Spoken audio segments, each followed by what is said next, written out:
75 ইয়ার্সে যতবার না জেনে না শুনে অতটুকু ক্ষমতা নাই ঠেকানোর আর আগ বাড়াইয়া মারতে গেছে, ততবার ফিলিস্তিনিরা তাদের জায়গা হারাইছে।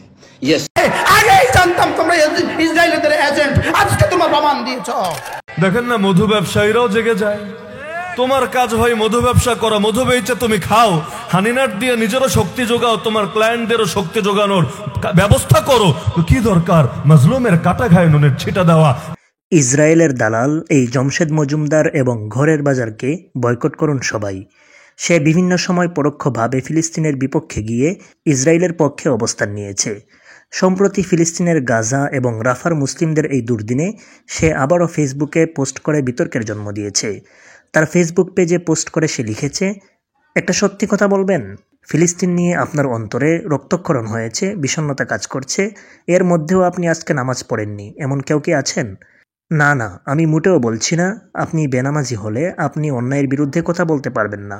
জাস্ট আমরা কতটুকু আল্লাহকে মানি সেটা বোঝার চেষ্টা করা, যদিও বোঝা সম্ভব না। আসলে যে ইমান আমারই কাজে আসে না, সে অন্যের কি কাজে আসতে পারে? কিন্তু এই জমশেদ মজুমদার কখনো বলে নাই আপনি ঘরের বাজারের মধু অর্ডার দিয়েছেন কেন, আপনি তো নামাজই পড়েন না, নামাজ আগে নাকি মধু খাওয়া আগে। কিন্তু আজ যখন সাধারণ মনুষ্যত্ব সম্পন্ন মানুষ যেখানে ফিলিস্তিনের জন্য ব্যতীত না হয়ে পারে না, তখন তিনি প্রশ্ন শুরু করেছে, ফিলিস্তিন নিয়ে কাঁদিস কেন, নামাজ পড়েছিস বেটা?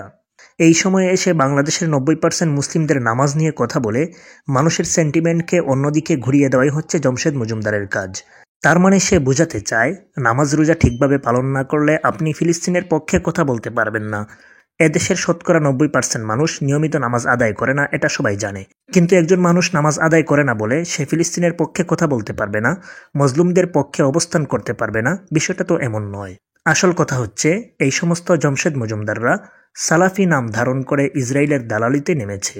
তারা ফিলিস্তিনের মজলুম মুসলিমদের ইস্যুতে নাক গলিয়ে পরোক্ষভাবে ইসরায়েলের পক্ষে অবস্থান নেয়। অতএব এই সমস্ত দালালদেরকে অচিরেই বয়কট করতে হবে। বয়কট করুন জমশেদ মজুমদারকে, বয়কট করুন তার ব্যবসা প্রতিষ্ঠান ঘরের বাজারকে।